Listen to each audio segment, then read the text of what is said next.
Hello दोस्तों, कैसे हो आप सब। आई होप कि अच्छे होंगे। दोस्तों, आज हम के लिए अनोखी मोहब्बत कहानी का 7वां भाग लेकर आ गए हैं। दोस्तों, अगर आपने अभी तक इस कहानी के पिछले भागों को नहीं देखा है तो दोस्तों इस वीडियो के डिस्क्रिप्शन बॉक्स में प्ले लिस्ट का लिंक मिल जाएगा, आप वहां से जाकर देख सकते हैं। तो दोस्तों, अभी तक हमने इस कहानी में देखा था ईशान गाड़ी स्टार्ट करके वहां से निकल गया और जीत ने उसे जाते हुए देखा और अपने बालों में हाथ फेरते हुए बोला, आप बता तो देता क्या करने वाला है अब आगे।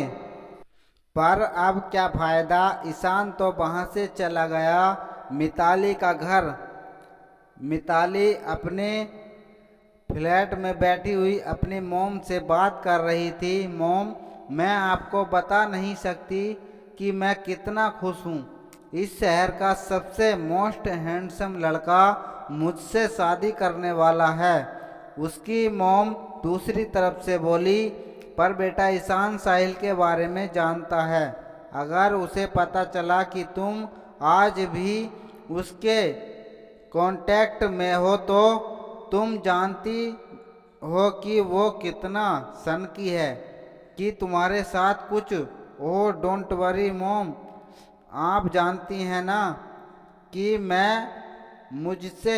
वो मुझसे कितना प्यार करता है। मेरे 2 आंसू देखकर ही वो पिघल जाता है। लास्ट टाइम जब उसे साहिल और मेरे बारे में पता चला था तो कैसे मैंने उसे इमोशनली ब्लैकमेल कर मना लिया था। हाँ, उसने ये जरूर वार्निंग दी थी कि मैं दोबारा कभी साहिल से नहीं मिलूं। उसकी मॉम ने कहा, ईशान मेहरा साहिल से हर मामले में बेटर है, चाहे बात लुक्स की हो या पैसे और पावर की हो। तो तुम साहिल को छोड़ क्यों नहीं देती मॉम। नो मॉम, मैं साहिल से प्यार करती हूँ। ईशान से शादी करने का मकसद ही यही है कि उससे शादी करके किसी न किसी का रीजन बनाकर उसे 6 महीने में डिवोर्स ले लूँगी और बदले में उसे एलिमनी में उसकी आधी प्रॉपर्टी मांग लूँगी। फिर साहिल और मैं दोनों सारी जिंदगी ऐशो आराम की जिंदगी जिएंगे। मिताली ने कहा, पर बेटा ईशान मेहरा को बेवकूफ़ बनाना इतना आसान नहीं, इसलिए संभल कर।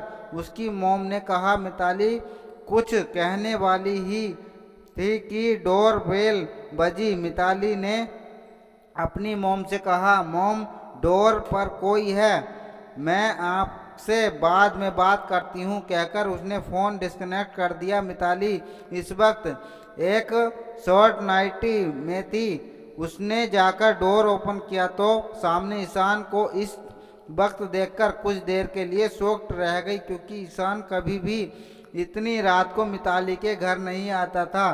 फिर मिताली खुश होते हुए बोली, ईशान बेबी तुम इस वक्त व्हाट ए प्लेजेंट सरप्राइज, कहकर वो ईशान के गले से लग गई। ईशान का चेहरा इस वक्त एक्सप्रेशन लेस था। उसने मिताली को ऊपर से नीचे तक देखा और एक अच्छी तिरछी स्माइल के साथ कहा, क्या बात है मिताली, काफ़ी हॉट लग रही हो। इतनी तैयारी मेरे लिए है या किसी और का इंतजार था। ईशान की बात सुनकर मिताली के चेहरे का रंग कुछ पलों के लिए उड़ गया, क्योंकि साहिल रात के इस वक्त अक्सर मिताली से मिलने आया था आज, पर वो नहीं आने वाला था। इस बात की मिताली को काफ़ी तसल्ली थी। ईशान ने उसे एक गहरी नज़र से देखा और जाकर सोफे पर किसी किंग की तरह बैठ गया। इस वक्त वो किसी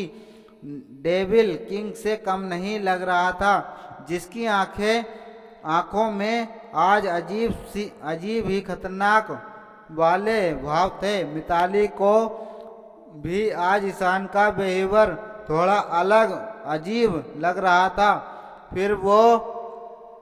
फिर भी वो अपने फेस पर एक फेक स्माइल बनाए हुए थी। मिताली आकर ईशान की गोद में बैठ गई और उसके चेहरे पर अपनी उंगली फेरते हुए बोली, क्या मुझसे मिलने के लिए इतने बेचैन थे कि इतनी रात को भी नहीं रुका गया? फिर सेडिक्टिव टोन में कहा, तुम्हारे इरादे तो नेक हैं ना? इरादे? ईशान ने उसकी कमर को कसकर पकड़ लिया और उसकी आंखों में देखते हुए बोला, इरादे ही तो नेक नहीं हैं स्वीट हार्ट, पर उससे पहले मेरी बात का सही सही जवाब देना। तुम इंडिया कब वापस आई? ईशान की बात सुनकर मिताली हड़बड़ा गई, पर खुद को संभालते हुए बोली, कैसी बात कर रहे हो ईशान? मैं 4 दिन पहले ही तो इंडिया आई हूँ और सीधा तुमसे मिलने तुम्हारे ऑफिस आई थी। भूल गए क्या? ईशान ने उसकी कमर को और जोर से कस के पकड़ लिया और फिर एक एक शब्द पर जोर देते हुए पूछा, मैंने तुमसे पूछा कि तुम इंडिया वापस कब आई थी मिताली? कहते हुए ईशान की आंखों में खतरनाक वाले भाव आ गए थे, जिसे देखकर मिताली अंदर तक कांप गई। उसके चेहरे पर डर से पसीना आने लगा। उसे अपनी कमर में भी दर्द हो रहा था, क्योंकि ईशान की पकड़ बहुत ही ज़्यादा मजबूत थी। मिताली ईशान की पकड़ से छूटने की कोशिश करते हुए बोली, Rehan, you are hurting me, leave me. Ishaan ने अपनी पकड़ और कस ली और अपने दांत पीसते हुए बोला, मैंने तुमसे जो पूछा उसका जवाब दो। तुम इंडिया वापस कब आई थी? ईशान ने लास्ट की लाइन जोर से बोली। ईशान के जोर से बोलने से मिताली डर गई और उसके मुंह से एकदम निकला, 1 महीने पहले। मिताली की आंखों से आंसू बहने लगे, क्योंकि एक तो उसे बहुत दर्द हो रहा था और दूसरा उसे ईशान से बहुत डर भी लग रहा था। सब जानते हैं कि ईशान का गुस्सा बहुत ही ज़्यादा खराब है और वो 1 नंबर का सनकी इंसान है और अपनी सनक के चलते क्या कर जाए ये कोई नहीं कह सकता। मिताली का जवाब सुनकर ईशान के होठों पर एक रुखलेस स्माइल आ गई।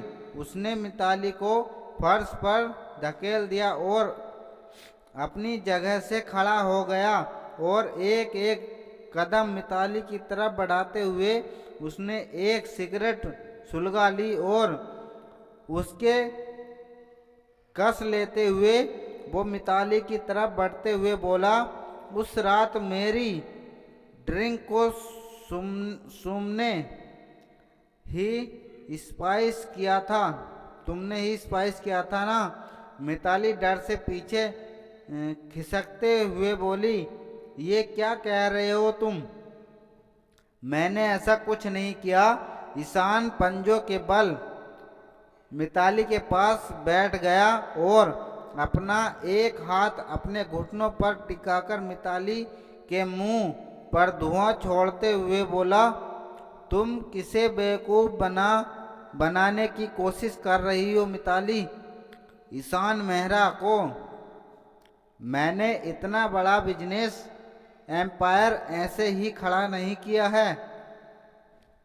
तुम मेरी ड्रिंक में ड्रग्स मिलाकर मेरे साथ सोना चाहती थी ताकि तुम इसका फायदा उठाकर मुझसे जल्द से जल्द शादी के लिए मना सको, राइट? लेकिन तुम्हारी इस गलती का खामियाजा आरोही को भुगतना पड़ा। आरोही की बात सुनकर मिताली ने हैरानी से कहा, आरोही? फिर मन ही मन में बोली, तो उस आरोही की वजह से मेरा प्लान खराब हो गया। ईशान ने आगे कहा, हाँ Aarohi, that night I repaired her under the infuse of drugs. Ishaan की बात सुनकर मिताली को कुछ समझ नहीं आ रहा था कि अब वो ईशान को कैसे मनाए। फिर कुछ सोचकर उसने ईशान के गले में अपनी बाहें डाल ली और उसकी आंखों में प्यार से देखते हुए कहा, ईशान, मैं तुमसे बहुत प्यार करती हूँ और देखो, गलती तो हर किसी से हो जाती है ना। माना कि मुझसे गलती हो गई थी, लेकिन मैं भी क्या करती। पिछले 3 साल से तुम शादी की डेट फाइनल ही नहीं कर रहे थे। तुम हर बार शादी की बात को टाल देते थे क्योंकि तुम्हारे दादा दादी इस बात के लिए राजी नहीं थे। तो मुझे यही रास्ता सही लगा, इससे शायद वह हमारी शादी के लिए मान जाए। बस इतना ही था। प्यार में तो लोग हर हदें पार कर देते हैं ना। तो मैंने भी कर दी, लेकिन यह बात तो नहीं बदल जाती ना। हम दोनों एक दूसरे से बहुत प्यार करते हैं और दोनों ही एक दूसरे से शादी करना चाहते थे। लेकिन देखो, शादी के बाद सब कुछ ठीक हो जाएगा। मैं तुमसे वादा करती हूँ कि मैं आज के बाद ऐसा कुछ नहीं करूँगी। कहते हुए मिताली ने अपने चेहरे पर मासूमियत का मुखौटा लगाया हुआ था। ईशान कुछ देर तक तो मिताली की आंखों में देखता रहा। इससे मिताली को लगा कि शायद हर बार की तरह इस बार भी उसने ईशान को अपनी बातों में फंसा लिया है। और यह सोचकर वह मन ही मन अब खुश होने लगी थी। तभी ईशान ने उसकी बाहें अपने गले से हटाई और खड़ा होकर नफरत से उसे देखते हुए कहा, शादी? हाँ, शादी तो जरूर होगी, पर तुम्हारे साथ नहीं, आरोही के साथ। ईशान की बात सुनकर मिताली चौंकते हुए खड़ी हुई और एकदम चिल्लाते हुए बोली, ईशान, यह तुम क्या कह रहे हो? तुम तो मुझसे प्यार करते हो ना, तो तुम आरोही से शादी कैसे कर सकते हो? माना तुमने एक रात उसके साथ बिताई है, पर इसका मतलब यह तो नहीं कि तुम उससे शादी कर लोगे। तुम मुझे धोखा नहीं दे सकते। कहते हुए उसने गुस्से से ईशान के कॉलर को पकड़ लिया। ईशान ने एक नज़र मिताली के उस हाथ को देखा जिस हाथ से उसने ईशान के कॉलर को पकड़ा हुआ था, और फिर अपनी जलती हुई नज़रों से मिताली की आंखों में देखा। ईशान की आंखों को देख मिताली कुछ पल के लिए तो कांप गई। उसने धीरे से ईशान के कॉलर को छोड़ दिया। ईशान ने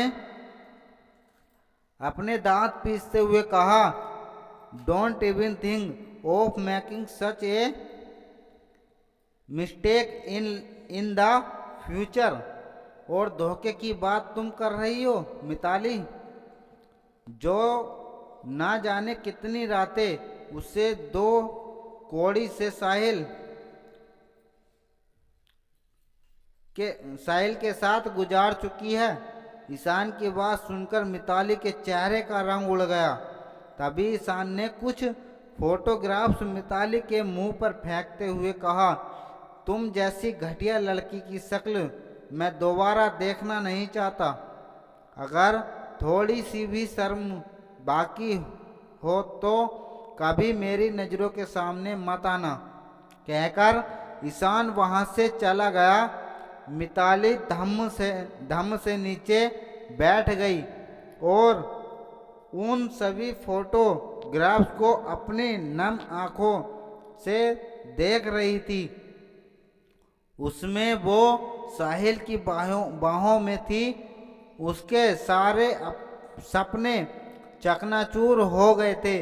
वो काफी देर तक वहां बैठी रोती रही। कुछ देर बाद उसके दिमाग में एक ही नाम गूंजने लगा, आरोही, जिस वजह से अब उसका चेहरा गुस्से से लाल हो गया। उसने गुस्से से एक एक शब्द चबाते हुए कहा, इतनी आसानी से सब कुछ खत्म नहीं हो सकता। मैं इतनी आसानी से हार नहीं मान सकती ईशान। ऐसे कैसे आरोही से शादी कर सकता है? जो मेरा था वो आरोही का हो जाएगा। नहीं, मैं ऐसा नहीं होने दूंगी, कभी नहीं। वो जोर से चीखते हुए बोली। इस वक्त वो किसी साइको की तरह बिहेव कर रही थी। दूसरे दिन ईशान ने आरोही से फोर्सफुली शादी कर ली। जीत को इतना तो पता था कि ईशान मिताली से शादी करने से मना कर देगा, लेकिन उसे ये नहीं पता था कि वो आरोही से इतनी जल्दी शादी कर लेगा। इसलिए जब ईशान शादी के बाद आरोही को लेकर मेंशन आया तो जीत भी उसके इस जो मेरा कदम से चौंक गया था। Flashback and. ईशान ने आरोही को उससे शादी करने का कारण बता दिया था। ईशान ने पलटकर आरोही की तरफ देखा, जो अपना सिर झुकाए सिसक रही थी। ईशान उसके सामने आकर सोफे पर बैठ गया और अपनी आंखें छोटी कर उसे घूरते हुए बोला, अब तुम क्यों रो रही हो? आरोही ने अपनी नजरें उठाकर ईशान की तरफ देखा और कहा, उस मिताली की वजह से आपने मेरे साथ वो सब किया और कल भी आप मेरे साथ वो सब करने वाले थे। मुझे किस गलती की सजा मिली?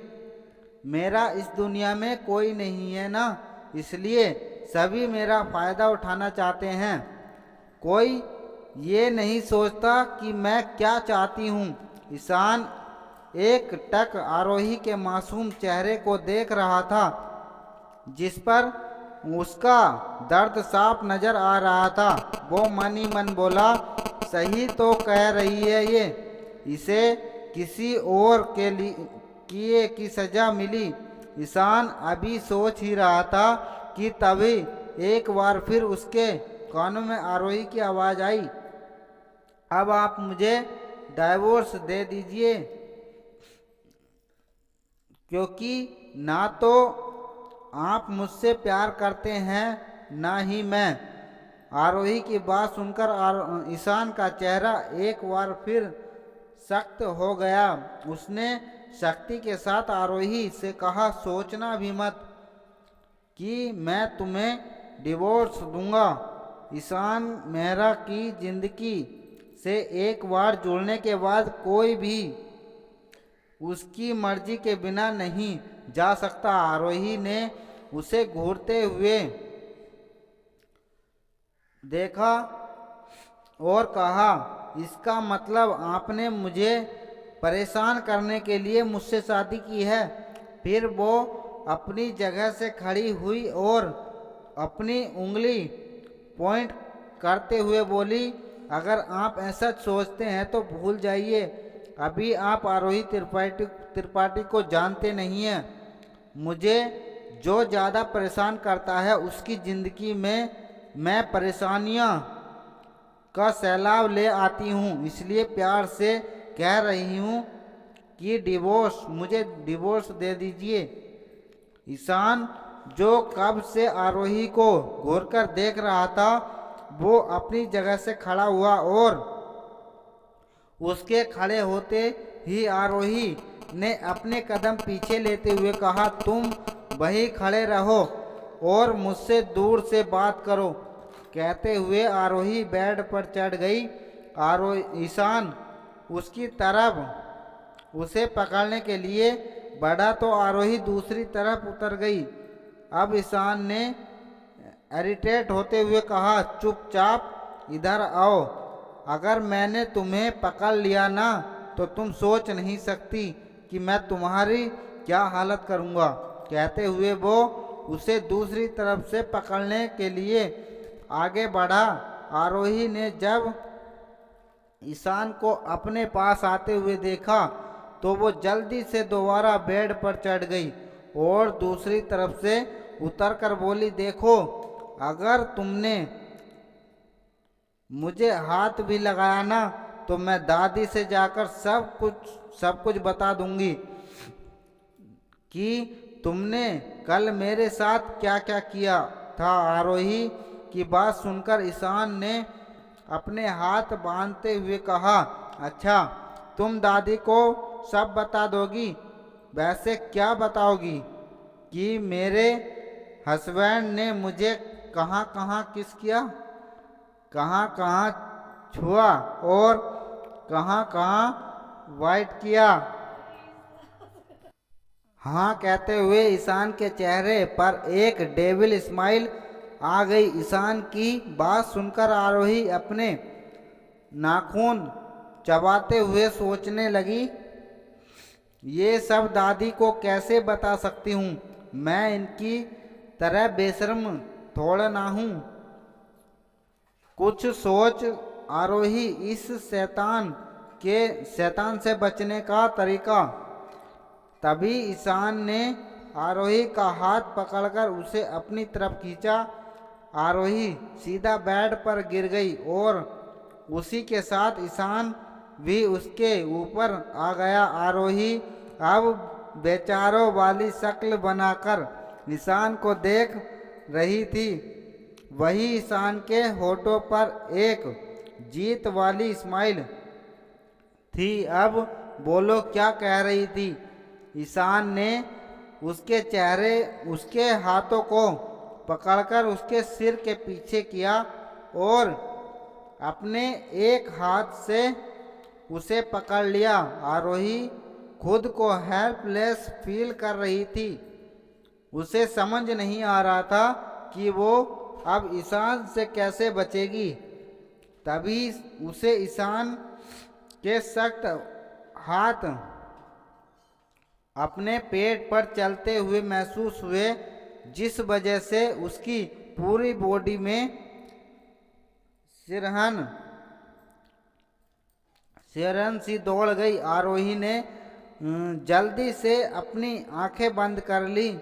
उसका पूरा चेहरा शर्म से लाल हो गया। ईशान ने उसे छेड़ते हुए कहा, क्या हुआ स्वीट हार्ट? तुम तो अभी तो इतना शर्मा रही हो, अभी तो मैंने कुछ किया भी नहीं। कहते हुए उसने आरोही की कमर को कसकर पकड़ लिया, जिस वजह से आरोही के मुंह से धीरे से निकला, मिस्टर मेरा मत कीजिए ना। फिर अपनी आंखें खोलकर ईशान की तरफ देखा और कहा, ठीक गई, मैं कुछ नहीं कहूँगी दादी से, अब मुझे छोड़िए। नहीं नहीं, तुम दादी को सब बताना, बल्कि सब डिटेल में बताना, मुझे कोई फर्क नहीं पड़ता, ईशान ने कहा। आरोही ने ईशान के सीने पर हाथ रखकर उसे खुद से दूर करने की कोशिश करते हुए कहा, मैं आपके जैसी बेशर्म नहीं हूँ और हटिए, मुझे नीचे जाना है। ईशान को तो बड़ा मज़ा आ रहा था आरोही को ऐसे छेड़ने में। वह आरोही के गलों पर अपनी उंगलियां फेरते हुए बोला, ऐसे कैसे जाने दूं? अभी तो मैंने शुरू किया है। कहते हुए वो जैसे ही आरोही की साड़ी के पल्लू को हटाने लगा, आरोही ने उसका हाथ पकड़ लिया। आरोही के ऐसे हाथ पकड़ने से ईशान को